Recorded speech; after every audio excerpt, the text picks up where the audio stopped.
blogging really is a fab way to get more eyeballs on your small business, and it's a valuable addition to any business's marketing strategy. The thing is, it takes time to do it properly.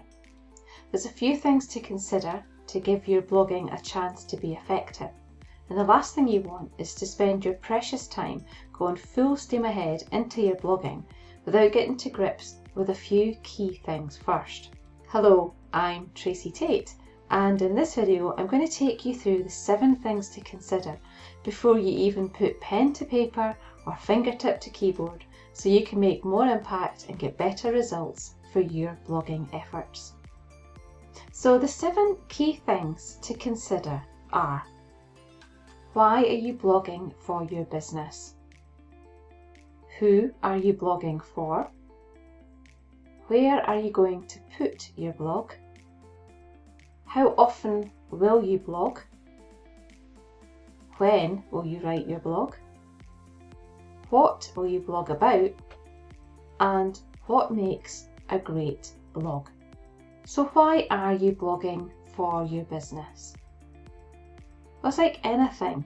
Whatever you do in your business, you should have a purpose that's going to help you to achieve your goals and your objectives. And you need to be sure that there's a wee bit of addition of fun in there too. Blogging is no different. Give your blogs a purpose so they play their part in growing your business. Here's some examples. It could be that you want to increase traffic to your website by 60% in the next 12 months. To answer your top 10 most frequently asked questions about your product or service so that you can reduce the time replying to all the emails that you get asking the same question. To boost your email list from 50 to 250 in the next 6 months. Now, your goals might not be anything like these examples, but hopefully they'll have given you some idea on how to make your goals really specific before you start your blogging activities. So who are you going to be blogging for? Ideally, you want to be blogging for your ideal client, not blogging for everyone and anyone out there. Now, your ideal client is sometimes known as a customer persona, dream client, or an avatar. But ideally, they're all the same thing. It's the people that you really want to work with. The key thing is that you know who you want to be selling to. So be clear on who it is you're spending your time creating your blogs for. The reality is, you do need to get clear on who that is, who you want to sell to, so your marketing is going to stand out from all the noise in this online world of ours, so that you can get in front of more of your potential clients. Does it matter if your blog is read by those that aren't your ideal clients, those people that you want to sell to?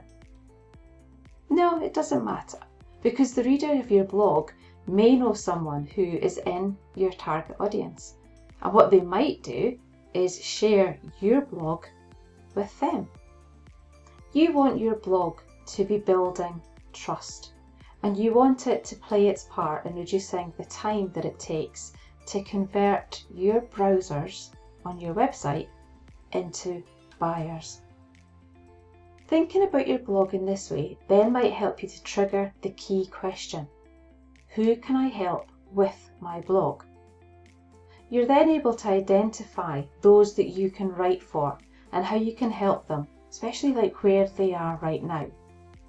So for example, if you're a website designer, you might want to target larger organisations, but your blogs are being found and read by smaller business owners, and they'll learn so much from your free content. So who's to say that these smaller businesses won't grow and become your target audience eventually? Where are you going to put your blog? Well, your website, that seems the most obvious place to put it. But you know what? It's not the only place that you can put it. So where else can you share your blog after you've published it on your website? The thing is, a blog isn't just for your website. There's so many other fab places that you can share your useful and your helpful blog. Now remember, the key thing here is to make sure your blog is earning its keep. So publish it on other platforms such as LinkedIn, so an article on LinkedIn, or medium.com. And that's going to help people find your content as well.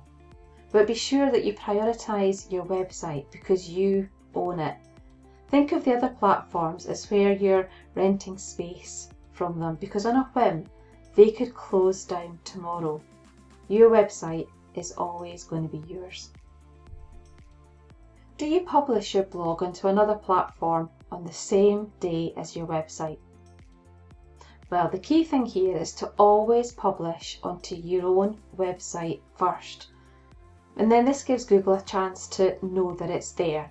And then you can wait 7 days before deciding to publish it elsewhere, like on LinkedIn or Medium. So how often will you blog? That's the thing, it's up to you to decide how frequently you'll publish your blog and what day of the week it's going to be published. Consistency is key here. So why does it matter how often and on what day you publish your blog? Well, when you've made this decision, you'll be able to then plan what you're going to write and when it's going to be published on your website. So when are you going to write your blogs? The thing is, it takes time. There's the writing of your blog, you might have to research content for it, and it's so easy to be drawn into doing something else that takes you away from getting your blog done. So think about when you'll take the time to write your blog. Think about when you're most creative and block this time out in your diary. Now for you, it might be that you could book 1 day out a week to create your blog, or it might be 2 half days, but be sure that you give the time and the commitment it takes to write your blog. So what will you blog about? So here we are, we're in the blogging nitty-gritty. What on earth will you blog about? Think about content that's useful and helpful for your audience. So what do they need help with? What problems do they have that you can help them solve? You'll then want to map out what your blog ideas are, your content plan, and your blogging calendar. To help you, I've written a blog where I outline how you can create your marketing plan with 12 months worth of content that's going to help you to support your business goals and objectives. I'll pop the link to that in the notes below. So how to keep track on what blogs to write and what blogs you've written. Keeping track of what you want to blog about can be recorded on a simple spreadsheet.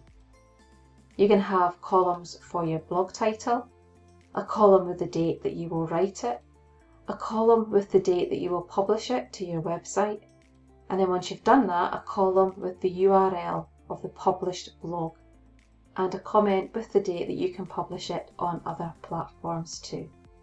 It's as simple as that. What makes a great blog? I always think a great blog is one that's useful and helpful to your audience. So how can your blog be useful and helpful to your reader? A great blog for your reader gives them useful and helpful, actionable content. It lets them know that you know your stuff. It lets them know that you understand them. It also lets them know if you're going to be a fit for them or not. It answers their big questions. And it gets your reader to take action because you want your blog to be useful and helpful. And it gets them to think about something or do something or compare something to another thing. Make it clear and make your blog actionable. How can your blog be useful and helpful to you and your business? A great blog helps you drive more traffic to your website, get more leads and sales, build trust with your target audience, become the go-to person for your niche, your audience or your industry. It helps you to achieve your business goals and objectives. It can reduce the time it takes a potential client to decide to buy from you. And it gives you a bank of useful and helpful content to repurpose. Let me help you get more leads and clients. Remember to subscribe and click for notifications of my new videos. Like it, share it, and be sure to tell others about it too.